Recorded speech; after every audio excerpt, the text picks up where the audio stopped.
A bill advanced to the Oklahoma House that would make it illegal under certain circuit conditions to use or sell kratom. Fox 25's David Chasanoff joining us live from the Capitol after speaking with the lawmaker who wrote the legislation. David, first, can you just tell us what kratom's used for? Adam, Wendy, State Rep Daniel Pay tells me it's used for chronic pain, and it's sold in places like gas stations and dispensaries.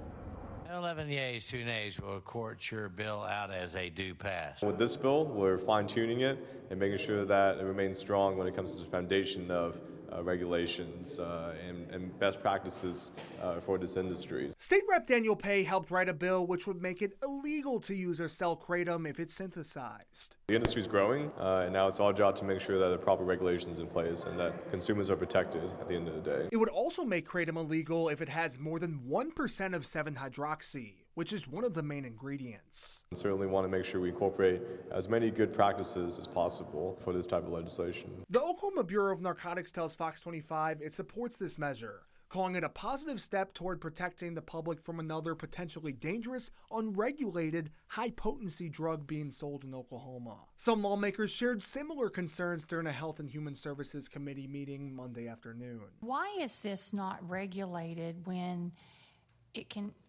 react on the opioid receptors in the brain and it can cause physical dependence? Pay says he's open to having more conversations with lawmakers as his legislation heads to the House floor. There's always room, whether in a committee amendment or a floor amendment, to fine-tune the language and make sure it's the best possible piece of legislation when it gets to the governor's desk.